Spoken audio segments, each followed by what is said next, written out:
Mangonani Malelepo Vukenjani Krekwas Vanave Africa. Welcome to Africa. Good morning. The news and current affairs show bringing you everything you need to know happening on the African continent and beyond. You are joined by Ashwin Mbedi. Speaking of bringing you everything you need to know as it happens, Namibia just won their very first game at the ICC, at this year's ICC T20 Cricket World Cup, beating Oman in the Super Over. A truly classic way to get it done. We do have an interview with the captain and from our new segment, Caribbean Cricket Joe, which will be at the sports segment. But for now, let's talk about what we'll be expecting in our top stories.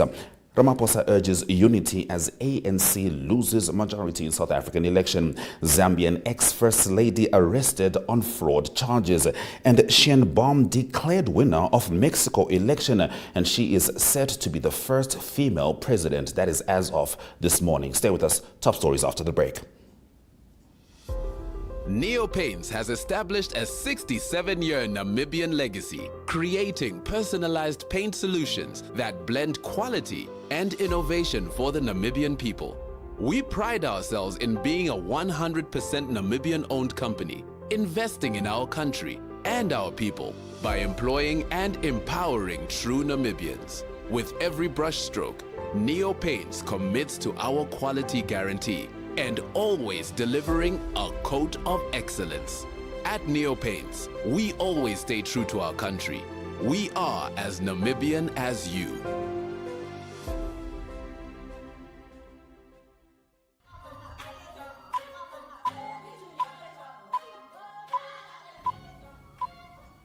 Let's get into our top stories. South Africa's President Cyril Ramaphosa called on South Africa's political parties to work together for the good of the country as final results from last week's election confirmed that the African National Congress had drastically lost its majority. Here is Angela Johnston with a report for Reuters. It represents a victory for all the people of South Africa. South African President Cyril Ramaphosa praised the country's election process on Sunday, even though his once dominant African National Congress Party officially lost its majority for the first time ever. We have held another successful election that has been free, fair, credible, and peaceful. The ANC had its worst election showing since it came to power 30 years ago, ending white minority rule. It's Africa's oldest liberation movement, once led by Nelson Mandela. With South Africans angry over joblessness, inequality, and rolling blackouts, support for the party fell to 40.2%, from 57.5% in 2019. Official results showed the ANC won 159 seats in the 400-seat parliament, down from 230 in the previous assembly. That means it must now share power, likely with a major political rival, in order to keep it. It's an unprecedented prospect in South Africa's post-apartheid history. Parties now have 2 weeks to hash out a deal before a new parliament sits to choose a president. The president would likely still come from the ANC as it remains the biggest force. Its poor showing has fueled speculation that Ramaphosa's days might be numbered, but the ANC has called that idea a no-go. The Democratic Alliance, or DA, is the main opposition party. It's white-led, pro-business, and received nearly 22% of the vote. Leader John Steenhuisen said the party has appointed a negotiating team for coalition talks. The purpose of these initial talks will be to gather information of what options are available to the DA as we seek to rescue South Africa from doomsday. That doomsday, according to his party, would be a coalition between the ANC and far-left economic freedom fighters, which received 9.5% of the vote. Other competitors include MK, a new party led by former President Jacob Zuma, which took 14.6% of the vote. The prospect of the ANC teaming up with either of those two parties has rattled South Africa's business community and global investors, who would prefer a coalition that brings in the DA. Moving on to our next story, Zambia's former First Lady Esther Lungu and her daughter Chiyeso Katete have been arrested over the possession of properties suspected to be proceeds of crime. The two were arrested late last week in the capital, Lusaka, alongside another close relative identified as Charles Piri, authorities said. Ms. Lungu failed to give a reasonable explanation of how she acquired a $1.5 million estate in the capital, the state anti-drug agency said. Former President Edgar Lungu said the family would challenge the charges in court. Now, the former leader has been accusing the government of victimizing him and members of his Patriotic Front party to block his return to politics ahead of the 2026 elections. He recently claimed to have been put under house arrest over his heightened political activities, although government denied it. Last September, his wife was arrested over corruption allegations involving cases of theft of motor vehicles and title deeds, which she did deny. Now, last week, Ms. Lungu, 66, was arrested on suspicion of fraudulently acquiring a luxurious real estate in Lusaka, the Drug Enforcement Commission said in a statement. And we'll certainly be getting an update on that story when our correspondent in Zambia, Mike Sichula, joins us tomorrow. Let's move over to Mexico, where they have been holding their election over the weekend. And it seems like Sheinbaum has been declared the winner of the Mexico election, and she is set to be the first female president. Media outlets and the ruling party declared Claudia Sheinbaum the winner of Mexico's presidential elections after polls closed on Sunday, putting her on course to be the country's first woman president. Television outlet NMAS and newspaper El Financiero both said their polls showed Sheinbaum winning, though they did not give figures. The head of the ruling Morena party, Mario Delgado, told supporters in Mexico City that Sheinbaum had won by a very large margin. Mexico's largest ever elections have also been the most violent in modern history, with the killing of 38 candidates. The deadly violence has stoked concerns about the threat of warring drug cartels to democracy. On Sunday, 2 people were killed at polling stations in Puebla State. Now, Sheinbaum, who has convincingly led in opinion polls over her main competitor, Chantil Galvez, will be tasked with confronting organized crime violence.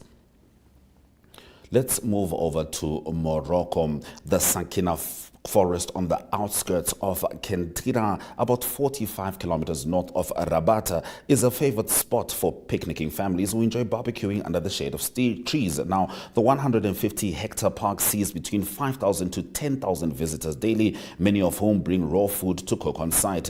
The practice raises significant concerns of park ranger Ahmed Araba, who points out that the visitors often dig holes and light fires, posing a threat to the forest, especially during the summer. Now, Moroccan forests are highly flammable during the hot season due to increased temperatures, reduced air humidity, and the presence of dry, hot winds. The National Agency for Water and Forestry has initiated a fire safety awareness campaign, educating park visitors about the dangers of forest fires. Rangers, firefighters, and ANEF staff distributed leaflets and engaged with visitors to emphasize the preventative measures. The educational efforts seem to be making an impact. Despite the challenges, there has been significant progress in reducing the impact of forest fires. In 2023, there were 466 fires recorded, affecting 6,426 hectares. Now, 5 Southern African countries on Friday committed to expanding the use of a special common visa to allow easier movement of tourists as the region seeks to boost arrivals. Now, officials from Angola, Botswana, Namibia, Zambia, and Zimbabwe, countries that make up the Kavango-Zambezi Trans-Frontier Conservation Area, pledged in principle to broaden the use of the special visa called Univisa, which allows entry into multiple countries. The Univisa is currently used in Zambia and Zimbabwe and covers day trips to Botswana through Kazungula. Regional leaders attending a Kaza Heads of State Summit in Livingstone, Zambia, said they want the special visa extended to other states in the conservation area, as well as the Southern African Economic Bloc. We must simply say that this will happen, Zambian President Hakainde Hichilema said in his address. I am grateful that my colleagues have reached consensus on the uni visa. Botswana Vice President Slamba Tsohwane said his country would fully adopt the uni visa. CASA member states also resolved to urge the Convention on International Trade in Endangered Species of Wild Fauna and Flora to lift a ban on the trade of elephants and ivory. The 184-member Intergovernmental CITES regulates wildlife trade to protect certain species from overexploitation. It had been traded in African elephant ivory in 1989. All right, those have been our top stories on Africa. Good morning. After the break, we're going to zone in on Namibia as the nation prepares for the election in November with registration beginning. Welcome to My.NA Cars, your ultimate destination for everything automotive. I am your host, Diana Master. Teamwork makes the dream work, right? Discover the latest models, innovative technologies, and expert insights from our passionate hosts. Learn essential maintenance tips and get exclusive behind-the-scenes access to the automotive industry. Don't miss My.NA Cars on NTV every Thursday at 2100 hours. Tune in and ignite your passion for automobiles.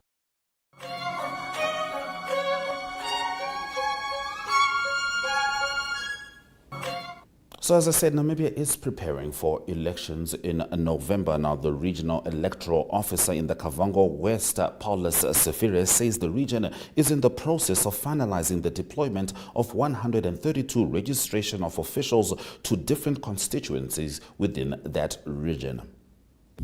As Paulus Sefire is my name. I'm the regional electoral officer for Kavango East region. I'm in charge with the electoral affairs and operations that is happening in Kavango East region. So as for today, we are finalizing the process of deployments of our teams into the constituency. This includes the registration officials, team leaders, and the police officer, including the constituency supervisors that will be monitoring in the respective constituencies. So this deployment started yesterday, where we started with 7 teams that were deployed. They have successfully arrived. Because they were deployed yesterday because they are going the furthest, depending to the distance and the road condition. They had to go earlier, and the rest of the teams are able to arrive today. So today we have a total of 26 teams that are going. 26 teams are being deployed into the field, whereby teams that are also going in the inland are going with 2 vehicles, depending to the loads that they are carrying. The deployment has been arranged properly. The arrangement has gone so well. So the teams are ready to embark on the journey. We are now going to escort them until to their respective constituency. I must inform you that we have allocated a total of 43 vehicles that are going into the field, plus 6 vehicles for the IT field support as well. And then we have a total of 132 registration officials that are deployed into the field, 12 IT technicians that will oversee the IT-related matters, and we have 6 constituency supervisors and 66 police officers. Each team has been allocated with 2 police officers. Yes.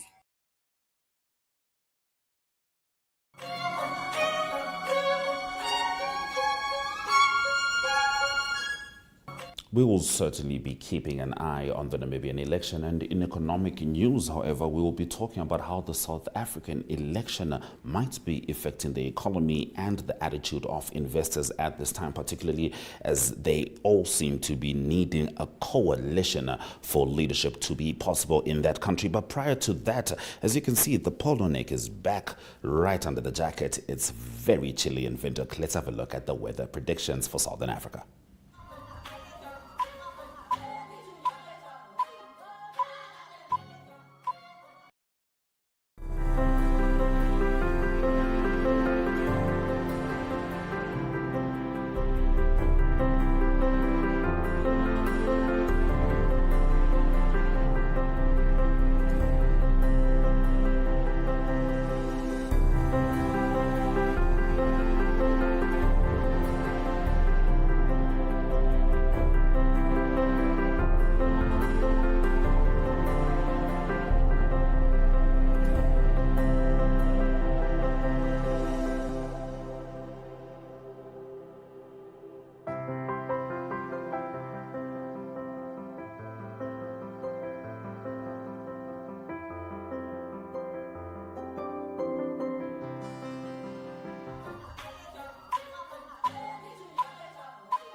Now, the prospect of South Africa's first coalition government of the post-apartheid era is likely to keep markets jittery for months, but the weakened ANC party could soothe some nerves by seeking a deal with the pro-business Democratic Alliance, investors say. South Africa's currency and bonds fell as election results showed the African National Congress is tumbling to 40%, with over 97% of polling stations counted, far short of a majority. The ANC had been forecast to lose its majority with final results now, and this is exactly how it transpired.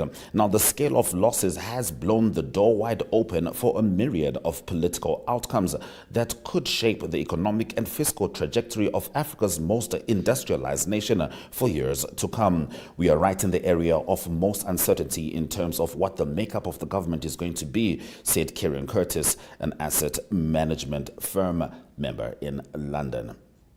All right. That's been our economic news story. Let's head over to the indicators before we start talking about Namibia's victory in Oman in the T20 Cricket World Cup, as well as other sports stories with Arrie.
Introducing 061 Express, brought to you by Synergy in proud partnership with Windhoek Express.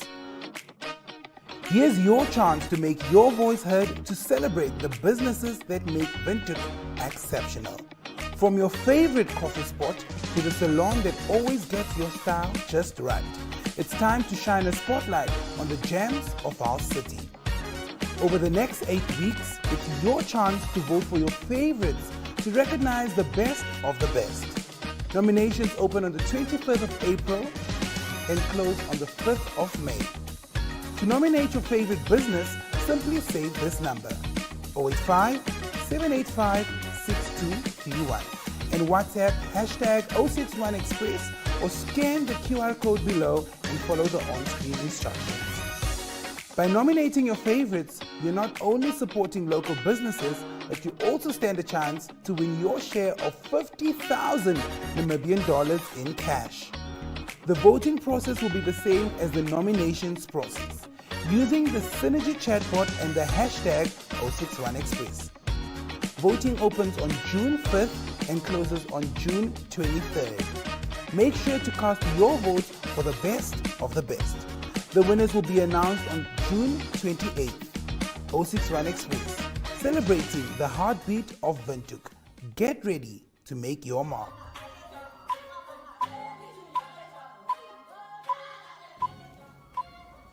All right, we'll be talking to Arrie Houggard just now about the sports news happening internationally, as well as the game that we're about to start talking about right now. As you know, Richard Botha and Brian Munango of Network Media Hub NTV, they are currently in the Caribbean with the Namibian cricket team that is representing the nation at the T20 Cricket World Cup, and represent they did this morning, winning the game in the Super Over. Super Over means you're tied at the end. 109 runs. Namibia managed to match or score 109 runs. Prior to that, Namibia had the most LBs the leg before wickets, 6 ever in a World Cup. And this was also the highest scoring match in a ICC T20 Cricket World Cup. So after the tie, Namibia went into the super over and made sure that they got it done for the nation. Here is the team report straight from the Caribbean, brought to you by NTV's Caribbean Cricket Joel.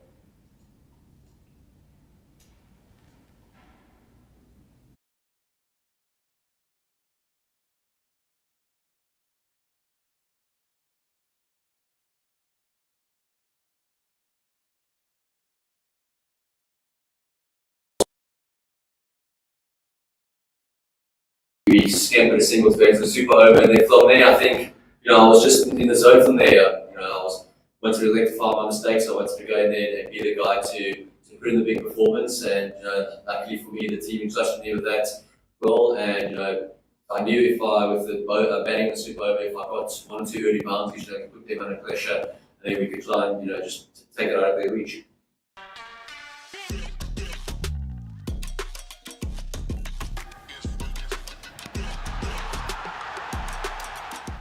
I'm certainly excited about Caribbean cricket, Joel, as we follow the Richelieu Eagles at the ICC T20 Cricket World Cup. Arrie Houggard, how's it going, brother? Let's get into it. Yes, very good morning. Congratulations to Namibia. Watched that end there as well. Brilliant performance by David Wiese in that super over and throughout the game. And Jan Freining also doing well with the 45 runs. So no nails left. They play again on Thursday. That's their next game, so we can make a note of that. They play against Scotland. That's on Thursday. That's Namibia, their second game in the T20 World Cup. So well done, starting off with a win. And other results from that World Cup is the West Indies made it a bit tough. For Papua New Guinea, they played, and they won by 5 wickets, but it was also a tough chase in the end, but they got through with the win. And later today, Namibian time, 4:30, it is South Africa that will play against Sri Lanka.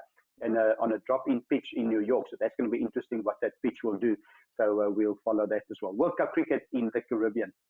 On to soccer news. It was the big final, the best in Europe. It was the Champions League final. Real Madrid did it again. And that is, firstly, just going back, that is Gerard Erasmus, proud captain.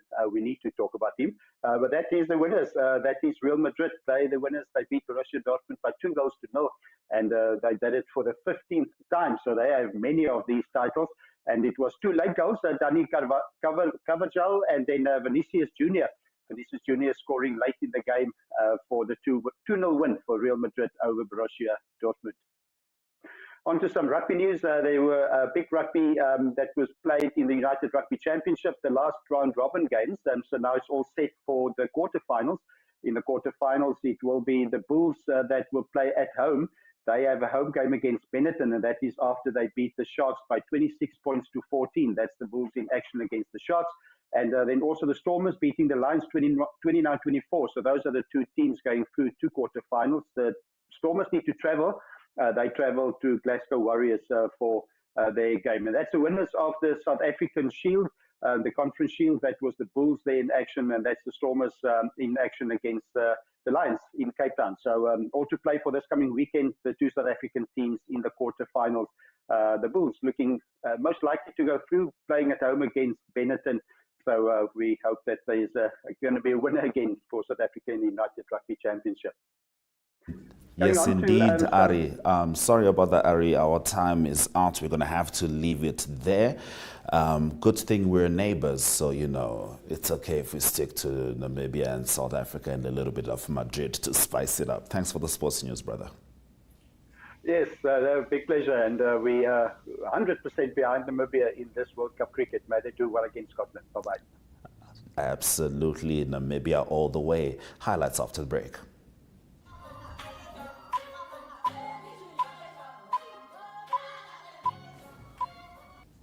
Let's get into the highlights from this morning's broadcast. Ramaphosa urges unity as ANC loses majority. Sheinbaum declared winner of Mexico election set to be first female president. And jittery markets struggle with South Africa coalition puzzle. DSTV 285, GoTV 25, 1up2.com is precisely where you can find us, as well as on our YouTube page, Network Media Hub. Keeping in mind, congratulations to Namibia's Richelieu Eagles for their victory against Oman in their first game in the ICC T20 Cricket World Cup. From me, Ashwin Berry, and the Africa Good Morning team, Sweraja Kanaka.